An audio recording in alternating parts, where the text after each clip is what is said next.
दोस्तों चलो मेरे एक सवाल का जवाब दो। आप में से कितने लोग मुझे ऐसा बोल सकते हैं कि आपको स्पेस एंड यूनिवर्स की बुक्स पढ़ना बेहद पसंद है और एक महीने में आप कम से कम ऐसी 3 बुक्स आसानी से पढ़ सकते हो?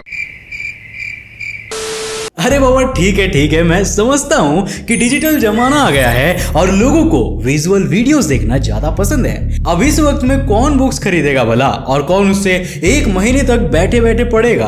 और वैसे भी YouTube पर कितने ही सारे चैनल्स हैं जहां आपको स्पेस और यूनिवर्स की नॉलेज मिल सकती है। जैसे कि अपना ये एक चैनल था ना यार, क्या नाम है उसका, जिसका नाम अ से शुरू होता है और लास्ट में जिसका टीवी लगा हुआ है।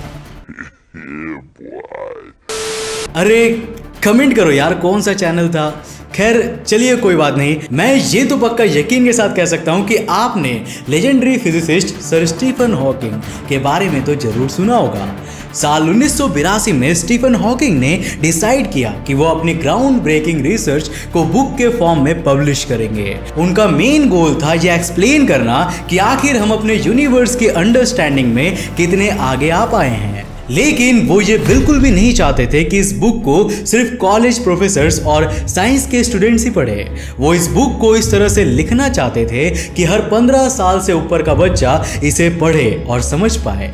बहुत साल की मेहनत के बाद साल 1988 में हॉकिंग ने a brief history of time को पब्लिश किया। पब्लिश होने के कुछ ही टाइम में ये पूरी तरह सोल्ड आउट होने लगी। वो भी सिर्फ अमेरिका में नहीं बल्कि पूरे वर्ल्ड में। करीब 147 वीक्स तक ये न्यूयॉर्क टाइम्स के बेस्ट सेलर लिस्ट में आती रही। आज तक के टाइम तक इसके 10 मिलियन कॉपीज सोल्ड हो चुके हैं और इसे 12 से भी ज्यादा लैंग्वेजेस में कन्वर्ट किया जा चुका है।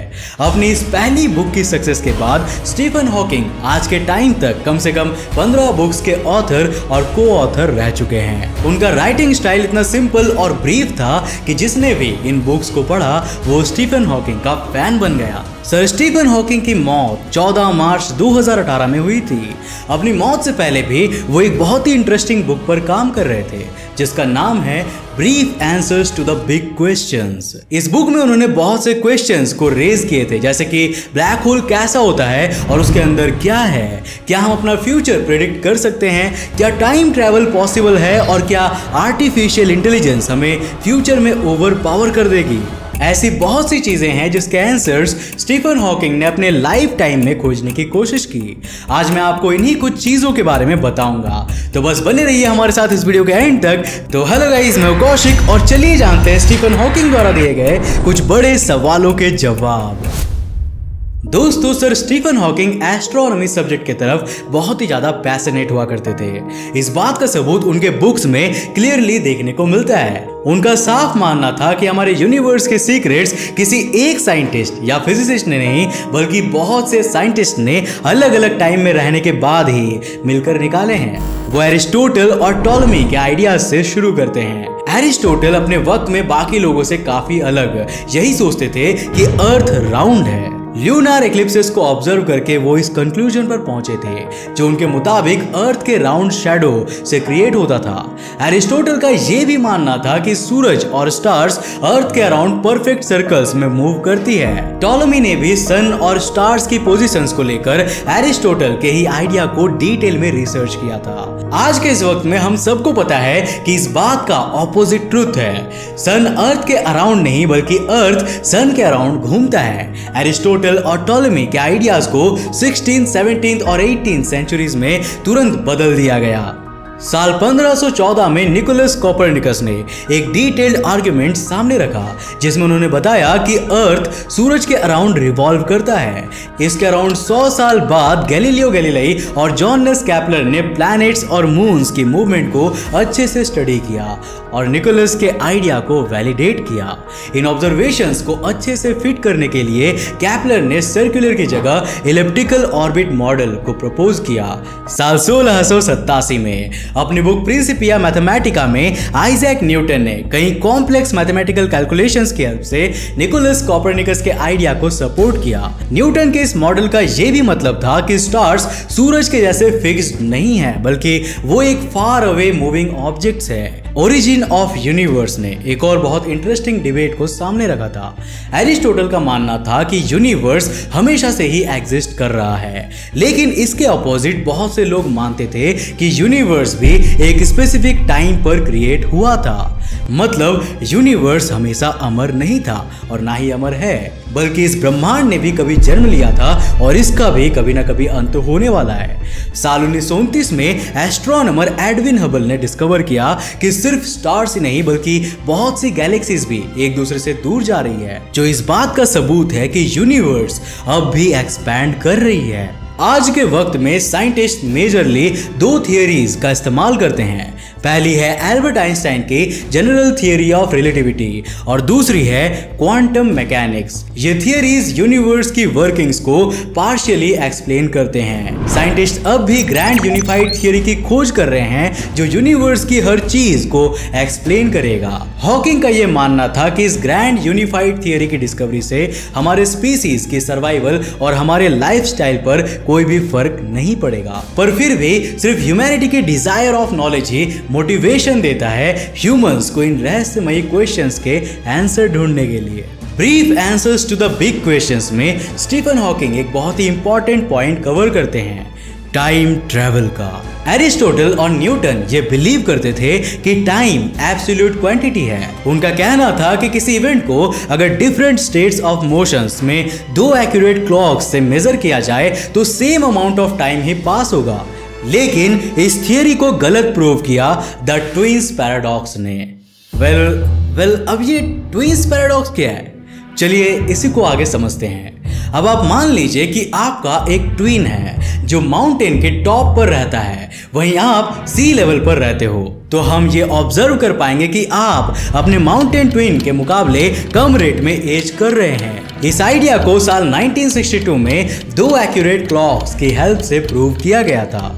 वो क्लॉक जो अर्थ के पास थी वो दूसरे क्लॉक से स्लो थी। सिर्फ इतना ही नहीं बल्कि आपका हेड यानी कि आपका सर आपके पैर से ज्यादा रेट से एजिंग करता है। जो लोग बिल्डिंग के टॉप फ्लोर पर रहते हैं वो ग्राउंड फ्लोर पर रहने वाले लोगों के मुकाबले ज्यादा रेट से एजिंग करेंगे। हालांकि ये चेंजेस ऑलमोस्ट नेग्लिजिबल है और इसे ऑब्जर्व करना बहुत ही मुश्किल है, लेकिन ऐसा होता जरूर है। बस इस थियरी में एक फर्क आ जाता है जब आपका ये ट्विन स्पेसशिप में बैठकर स्पीड ऑफ लाइट से स्पेस की एक ट्रिप ले ले और जब वो वापस अर्थ पर आएगा तो आपकी एज उससे कहीं ज्यादा हो चुकी होगी। टाइम का ये कॉन्सेप्ट बेहद इंटरेस्टिंग है जो बहुत हद तक सिर्फ स्पीड और डिस्टेंस पर डिपेंड करता है। स्टीफन हॉकिंग ने इस कॉन्सेप्ट को अपने बुक्स में बहुत ही अच्छे से एक्सप्लेन किया है।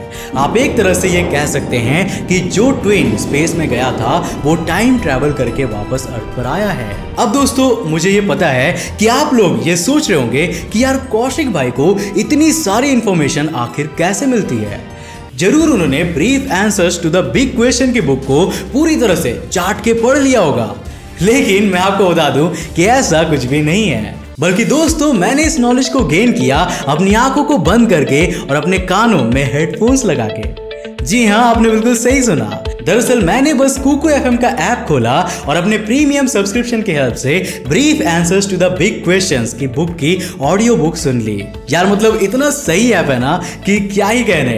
बहुत बार क्या होता है ना कि हम किसी चीज को लेकर बहुत क्यूरियस हो जाते हैं कि आखिर ये कैसे वर्क करता है, लेकिन सच बताओ तो बहुत कम लोग होते हैं जो इस इमोशन को शांत कर पाते हैं। सिर्फ इसी वजह से कि बिल्कुल मेरी ही तरह आपको भी बुक्स पढ़ने से नींद आने लगती है। पर एक अच्छे दोस्त के तौर पर मैं आपको यह सजेशन देना चाहता हूं कि ये क्यूरियोसिटी ही आपको सक्सेस के प्लेटफॉर्म तक पहुंचा सकती है और इस चीज में आपकी हेल्प करेगा कुकू एफएम ऐप। ये पूरे इंडिया का लीडिंग ऑडियो पॉडकास्टिंग प्लेटफॉर्म है जहां आपको मिस्ट्री, थ्रिलर, हॉरर से लेकर मैनेजमेंट, सेल्फ डेवलपमेंट और करियर की ऑडियो बुक्स तक मिल जाएगी, वो भी आपके मनपसंद लैंग्वेजेस में। अब वैसे तो कुकू एफएम के 1 साल की सब्सक्रिप्शन फी है 399 रुपए, बट कुकू एफएम ने अपने अंतरिक्ष टीवी फैमिली को स्पेशल डिस्काउंट दिया है, जहां आप हमारा कोड ANT20 का यूज करते हो तो आपको फ्लैट 20% का डिस्काउंट मिल जाता है। मतलब 399 नहीं बल्कि 319 रुपए, मतलब यार पर डे का 1 रुपए से भी कम। बट यार दिवाली आ रही है तो थोड़ा सा और डिस्काउंट मिलना तो बनता है कि नहीं?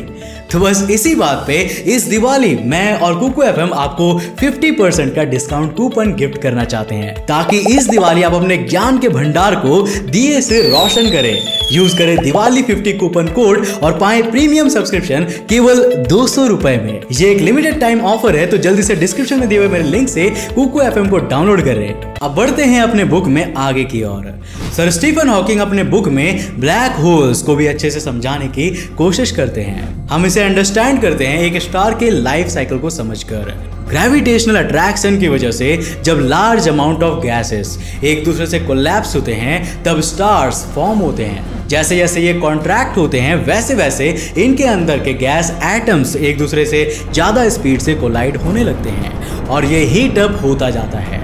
आखिर में ये स्टार इतना ज़्यादा गर्म हो जाता है कि ये मूव करना बंद कर देता है और एक साथ आकर हीलियम क्रिएट करने लगता है। ये प्रोसेस न्यूक्लियर फ्यूजन की वजह से संभव हो पाता है। अब इस रिएक्शन में जो हीट रिलीज होती है उससे ही स्टार शाइन करते हैं। स्टार्स अपने लाइफ टाइम में गैसेस के प्रेशर और ग्रेविटेशनल रिएक्शन से इक्विलिब्रियम को टच कर लेते हैं। इस वजह से बहुत लंबे समय तक ये एक ही जगह पर आकर रुक जाते हैं। मतलब एक स्टार अपने आप को स्टेबल बनाए रख पाता है। आखिर में जब हाइड्रोजन खत्म हो जाता है तो ग्रेविटी इससे अंदर की तरफ पुल करने लगती है, लेकिन इसमें अब भी एक आउटवर्ड फोर्स है जिसकी वेलोसिटी रैंडम डायरेक्शन में आउटवर्ड पुश कर रही है। लेकिन इस फोर्स की भी एक लिमिट है। अगर ग्रेविटी इस आउटवर्ड फोर्स से ज्यादा है तो वो इसे अंदर की तरफ धकेलने लगेगी।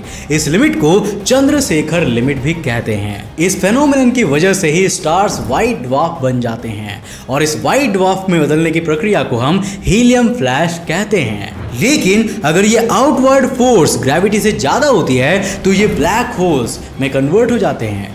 वैसे तो स्टीफन हॉकिंग अपनी इस बुक में अपने favourite subjects origin of universe और ब्लैक होल्स की फिजिक्स पे फोकस करते हैं, लेकिन उन्होंने ह्यूमैनिटी के फ्यूचर को लेकर भी बहुत से प्रेडिक्शन किए हैं। दरअसल हॉकिंग के मुताबिक हम जिस पाथ पर चल रहे हैं वो हमें कैटास्ट्रोफिक फेलियर की तरफ ले जा रहा है। Global population increase, large energy consumption, natural habitats का डिस्ट्रक्शन, फॉसिल फ्यूल्स की वजह से एयर पोल्यूशन, ये सारी चीजें एक डिजास्टर का फॉर्मूला बन रही है जो हमारे प्लैनेट को इवेंचुअली खा जाएगी। न्यूक्लियर वेपन्स, रोबोटिक्स और आर्टिफिशियल इंटेलिजेंस जैसी चीजें इन पर फ्यूल का काम कर रही है।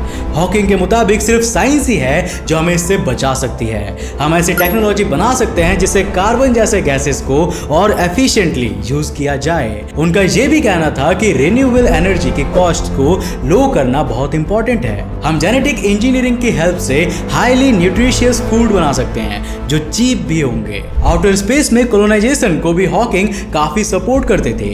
एक ल्यूनार बेस को स्टेपिंग स्टोन बनाकर वो मार्स और बाद में दूसरे प्लैनेट्स पर ह्यूमैनिटी को भेजना चाहते थे।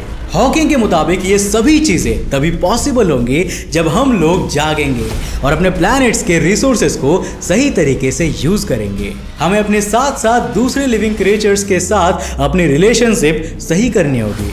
न्यूक्लियर वेपन्स को डिसआर्म करके हमें वर्ल्ड हंगर को एंड करना चाहिए। इसके साथ ही हमें यंग लोगों को साइंस के फील्ड में इंस्पायर करना चाहिए ताकि आगे जाकर वो एफिशिएंट सॉल्यूशंस निकाल सके। तो दोस्तों यही था आज का वीडियो। मुझे उम्मीद है कि आज के इस वीडियो से आपने काफी कुछ नया सीखा होगा। अगर सीखा तो इस वीडियो को एक लाइक करना तो बनता यार। और हाँ, इस दिवाली अपने ज्ञान के भंडार को एक तोहफा देना मत भूलना कुकू FM ऐप को डाउनलोड करके। लिंक नीचे डिस्क्रिप्शन बॉक्स में है। अगर आप नए हो इस चैनल पे तो ऐसे इंटरेस्टिंग वीडियोस के लिए इस चैनल को सब्सक्राइब करने के साथ साथ नोटिफिकेशन बेल को बंद करना ताकि आप देख सको हमारे वीडियो सबसे पहले। तब तक के लिए बाय, जय हिंद।